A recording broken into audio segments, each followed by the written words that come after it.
this is basically a one-button clear build, and I'm using Charge Staff as well as Herald of Thunder and Herald of Ice to supplement my clear. The build has 70-ish evade chance, roughly 70% physical damage reduction, and recovery through Ghost Shots and Grim Feast.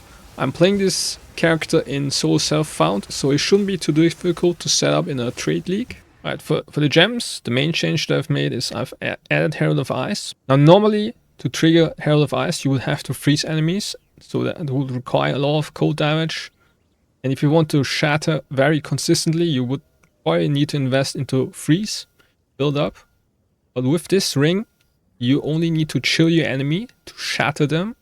So you can trigger this condition for Herald of Ice very easily. You can cause explosions very easily. And I've Herald of Ice linked with Cold Pen, because we don't have any Cold Pen on we don't spec into Cold Pen on the tree because we are a lightning build. And we only have very little cold damage from Essence of the Mountain on the passive tree, and I'm the Blizzard as the Ascendancy node from the monk. That's why Cold Pen and Cold Mastery +1 to cold skills will give you a little bit of damage effectiveness, elemental focus, because I don't need Herald of Ice actually to inflict elemental ailments, but I do need Herald of Thunder to inflict chill. I've Execute, because Herald of Ice is gonna follow after Herald of Thunder damage, so the opponents at this point will already be at pretty low HP. And otherwise, I don't really have damage modifiers or more damage modifiers for the skill anymore. So, Tempest Flurry, Martial Tempo to attack more often, to proc, for example, Bell hits more often, to proc your Herald of Thunder more often. Rage is a buff that will give you 1% more attack damage per rage stack. And you can get up to 30 rage stacks. And they will fall off after 2 seconds if you haven't gained rage in the last 2 seconds. So Lightning Infusion and I've Overcharge on Tempest Flurry. We don't have that many damage, more damage support gems anymore. So having increased magnitude of shocks is another way to get more damage. And the less shock duration is not a huge penalty, because we are applying shocking blows very consistently and very fast. So our shock uptime should be very, very high regardless. So Tempest Bell is pretty much the old support gems. Conk for more damage, one of the highest more multipliers. Overabundance, so you can technically have 2 bells up if you're very fast on building combos, and the less skill effect duration is not really a downside because we hit so fast, so the bell will expire anyways before the duration expires. Close combat now, because the shockwave doesn't have a very large radius anyways, and I'm fond of rage, which gives me a little bit of rage generation. Charge Staff with persistence. To have a longer Charge Staff, I've roughly 31 seconds with quality on the gem. Rising Tempest gives us 12% more elemental damage. And I've Innovate now on Charge Staff. Now it says for 3 seconds you will have that buff if you kill a shocked enemy. But with the persistence will also affect the duration of the Innovate. And I also have Conduction to get more shocks, which means I can get more Herald of Thunder stacks more easily. Profane Ritual is pretty old. Unleash, so I can get 3 power charges at once. Arcane Tempo, more cast speeds, and Profusion. In case I only have 2 corpses, this could give me a 3rd power charge. The Herald of Thunder I've changed a little bit. I have now Primal Armament, so Herald of Thunder needs to deal a lot of damage, so we can basically clear with this skill with Herald of Thunder and Herald of Ice, which is what our clear mostly comes from Heralds, to be honest, and we need our Heralds to deal a lot of damage so they can chill, which will cause corpses to shatter for Herald of Ice. So this is why I have Primal Armament now. I have Lightning, Mastery, +1 to Herald Thunder will actually give us a lot of damage effectiveness, this number over here. And magnify effect, because that will impact the radius, bolt radius of Herald of Thunder. And long shot, because I don't really have more damage multipliers.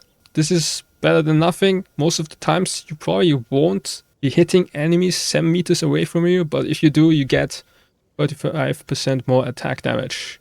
And if you don't want to go if you don't want to use Herald of Ice, you can do that too, which will basically open this ring slot. And ring slots are actually very important. So this ring entails a very high opportunity cost, and you would basically not use this ring if you don't have enough cold damage, because that will mean that you don't freeze with your Herald of Thunder. And if you don't freeze with your Herald of Thunder, you can't proc Herald of Ice with it consistently, which is really, like, this combo is really what makes the clear of this build very good. So you need enough cold damage. If you don't have enough cold damage, I wouldn't go with this ring. And I would just play I would just play this without Herald of Ice, get a damage modifier on your ring. It can be physical damage, it can be lightning damage. And you will have an easier time to cap your resistances. So this ring, not absolutely necessary. And how can you get more damage on your gear? So basically you can get flat damage on your gloves. You can also roll increased critical damage, can roll attack speed. I have one right here. And I would prioritize fizz damage and lightning damage. And if you can chill your enemies, you might want to get cold damage. But since we don't have cold pen, I would prioritize lightning damage. And you can also get lightning damage on your rings. You can get increased fire damage, increased lightning damage, but that mod is not very good. I would prioritize life or defense or even evasion rating over this percent increase. We already get a lot through D3, so it's not very necessary. You can also roll accuracy rating if you don't have enough hit chance against enemies at close range. So right now I have 100%, and if you expect some dexterity, you probably have enough accuracy rating. And on your stick, the most important stat would be, so the strongest or best stick would be to get basically hybrid fizz, increased hybrid fizz, the highest tier with increased fizz, the highest tier, and very, very high flat physical damage. And then you would look for the suffixes, you would look for attack speed. And if you're going crit, obviously crit chance and critical damage bonus. And the second, if you don't get increased fizz or very high fizz, I would look for lightning damage. I've rolled a pretty high one on this one. And cold damage is also fine. It's not very good for damage, but if it allows you to chill enemies, it's pretty useful. And the other stats that I have on this stick are not very important. Like the suffixes are on my stick are completely bad, or not really bad. The gain mana on kill is not horrible, but aside from that, the other ones are pretty bad. Alright, for gear, how do you get tankier? So I use primarily my two main options to get tankier are energy shield on the helmet. Now I have another helmet that I could use that has, my helmet right now has increased rarity, which is the main reason I'm using it.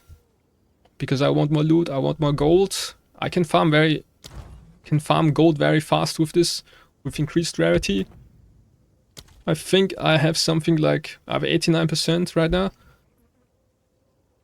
And yeah, basically you want energy shield, a pure energy shield base as your helmet, because of this node over here. It gives you evasion rating based off how much energy shield you have on your equipped helmet.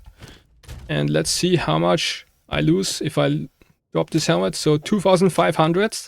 This node is insane in my opinion. If it gives 2500. So very high energy shield on your helmet is pretty good. And you can also get you can socket a rune which gives you increased energy shield, so you can have a higher value. If you don't want rarity, you want something like this with increased to maximum flat life on your helmet, more res. So the other way to get tankier is obviously your chest, which will also, if you have very high evasion rating and energy shield, will also give you spirit. And I also have the energy shield rune socket in. Right now I have too much spirit, so you don't need a absolutely insane chest. Even one with roughly 250 energy shield and 600, 700-ish evasion rating should be enough. Now, you can also get freeze duration, reduced freeze duration. You can get reduced ignite duration. Shock duration is fine too, I guess. But I would prefer freeze or ignite. So otherwise for defense, you could get the additional charm slot suffix on the belt, which I think I have one that I can show. Basically this modifier +1 to charm slots. If you get that, you could get the freeze charm, which means you don't really need these nodes anymore. So that would save you, how many points is this? 4, 5, 6 points. So one with charm slot is pretty good. If you can cap your resistances despite having this mod. And speaking of resistances, you want to get really high chaos res, because a lot of my deaths so far in higher tier maps were because of chaos damage, either cultists detonating corpses or doing some kind of chaos shenanigans, or volatile plants which summon kind of chaos volatiles that explode on you and deal a lot of damage. So I have chaos stress on my gloves, for example. So basically, once you're in maps, once you need defense, because if you die in maps, you lose the map basically. You want to click the evasion rating and energy nodes to have a higher max hit, basically. And you click increased chance to shock if you want to improve your clear. Because you will, with Herald of Thunder, you will empower your attacks if you have shocked an enemy recently. So you need to shock very consistently. And you can start clicking the jewel sockets. You can go up here for more defense. And in higher tier maps, in the highest tier maps, I would click this, because you will get frozen quite frequently. We don't have a very high HP pool to begin with. We have high rebuild, so having this gain 100% of maximum energy shield as additional freeze threshold will make it so that you get frozen less often, which is going to be very important because there are a lot of like on-death effects. And for example, there's one cold on-death effect that will cause multiple explosions, and if you get hit by one, you will get frozen and then you can dodge, and the other explosions are also gonna hit you because of that, and you will die. So this is the reason why I'm picking that. And you can also click this so you can escape easily if you're chilled. This is also a problem. You sometimes get chilled. There are some kind of explosions going off and you can't dodge roll out because you have like 50% chill on you and your action speed is extremely low. So really good nodes, both of them. And apart from that, I don't go crit because I don't feel like I need the damage. But you can also click crit nodes. If you're just purely mapping, I don't think it's necessary. For my jewels, I have you can get increased damage with quarter saves. You can get increased attack speed with quarter saves. You can also get evasion rating. Increased stun threshold is not bad. I have this charm, but it has only 3 uses, so you can also get stun threshold. It's not a bad investment to make. You can also get increased maximum energy shield. There are pretty high values that you can get. You can get increased magnitude shock.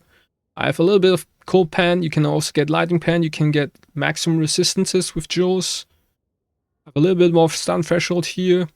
For your anointment, I went with self-mortification on my first amulet. Basically, it gives you increased stun threshold, additional stun threshold.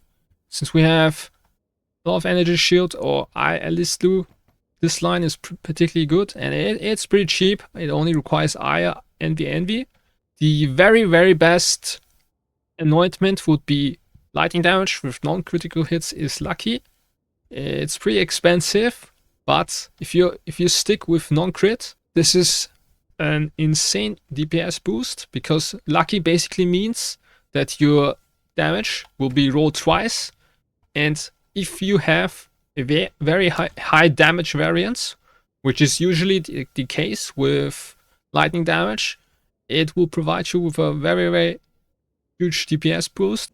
A quick rundown of how to level this build. So basically you start off with Glacial Cascade. Glacial Cascade can hit multiple times if you position the opponent at the end of the wave. And after you get Glacial Cascade, you get Tempest Spell. Tempest Spell is a very good single target skill, but you need to build combos before you can place it. And before we have Tempest Flurry, we will be doing that with the Quarterstaff Strike. Basically you put this spell at your opponent, and then you strike it with Glacial Cascade. And after Tempest Spell, you get Tempest Flurry. With Tempest Flurry, you can then now build combos for Tempest Spell, and it will proc shockwaves from your Tempest Spell very quickly. And also at this time around, you will be getting your first Spirit Gem. For your first Spirit Gem, you will use Herald of Thunder, and you also want to keep a level 7 skill gem, uncut skill gem for Profane Ritual. So you can have power charge generation from corpses later on. And after you get Tempest Flurry, you will get Charge Staff. This will require a power charge to use, and it's basically a buff that will improve your clear. Those are basically the skills that you need for leveling. So for Ascendancy, the reason why we're pathing over here is for this node. Basically, thanks to this, I have very high physical damage reduction, and it is fairly easy to scale high enough evasion to make for the line 40% less evasion rating to not be a huge downside. So right now I have, with 40% less evasion rating, I still have 79% evade chance, which is more than enough. And this node then also provides me physical damage reduction, which will be very important, in particular against small hits, so you don't die. But it's not very effective against very large hits. But so far I haven't noticed being killed by physical hits. Usually it's elemental hits or chaos damage. But this basically makes it so that it's very unlikely for you to die against physical hits. And then I picked this as a 6th node, and I did the Pinnacle boss, or whatever he is, in Sanctum, or not Sanctum, in Trial of Sechimus. And this is the node I picked. You could also go for Unbound Avatar. It provides you with more burst damage. I didn't feel like I really need this. It's only useful against bosses. Rares die pretty fast, and to be honest, bosses die also pretty fast, so you don't really need Unbound Avatar in my opinion. You just gain stacks not fast enough for this skill to be very good. So instead I just went for I'm the Thunder. I'm the Blizzard. If you don't use this ring, you could, I guess, go for Unbound Avatar. I'm the Blizzard, so I can chill almost all my enemies, provided they don't have cold resistances or increased elemental ailment threshold. Thank you for watching. Next build probably will be a Ignite Gemling Legionnaire.